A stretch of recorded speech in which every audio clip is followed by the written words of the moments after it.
сіз өйткені неприкосновенный конституциямен қорғалған азаматсыз. Сіз атын атап, Арыстанбек Мұхамедиұлы мен Кәрім Нәсіпбекұлының екеуінің заң алдында жауап беруін бірінші азамат ретінде сіз сұрауыңыз керексіз. Осы объект үшін. Ол біріншіден. Екіншіден, достық үйі. Кім соқты достық үйін? Кәрім Нәсіпбеков соқты. Отырсаң, жазда отыра алмайсың, қыста да отыра алмайсың. Рас қой? Рас. Екі объекті неге біз бір-ақ объекті айтамыз?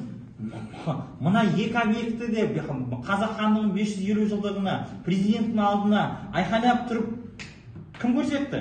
Екеуі ашып көрсетті, екеуі келіп мақтанды. Біреу қазір нен бастығы? Қазір сел Жашитан бастығында рахаттанып отыр, демалып отыр. Неге біз ашығын айтпаймыз? Неге біз около да около, сіз де депутат боласыз?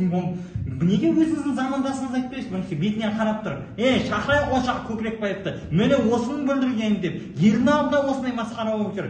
Сол үшін ол осы елге құрметті азаматы берілмей, осы елден қашып жүр деген. Бар ма әңгіме? Ол бар. Ал бұл жердегі тұрып, осы мирас комиссиясы шешеді. Мынау ойбай құрылыс қабылдаған жоқ. Мәдениет не қарасына келгеніне 1 жыл болды. Ешкімге жасай алмайды. Мына кісілерге 1-1 теңге бергізбейміз ол үшін. Тірі тұрсам, мен деген ол объектке 1-1 теңге бергізбеймін. Оған сотталмайынша, аналардың бәрін жергесінен шығармайынша, біреуінен үйтіп ақша бергізбейміз. Неге өйткені бұл тарихи позор болып тұру керек. Біз деген тұқымымызға, балаларымызға айтып өтеміз. Мынаны жасаған Арыстанбек Мұхамедиұлы мен Кәрім Көкірекбаев деп атымен атауымыз керекпіз. Болды ғой? Қашанға дейін ойбай анауымыз көкеміз осы жердегі отырған 70 адам, 70% адамның Кәрім Нәсіпбекұлы туысқандарымыз білемін жақсы. Бірақ та әр нәрсенің өзінің жауап беретін уақыты бар, және уақыты бар. Болды ғой?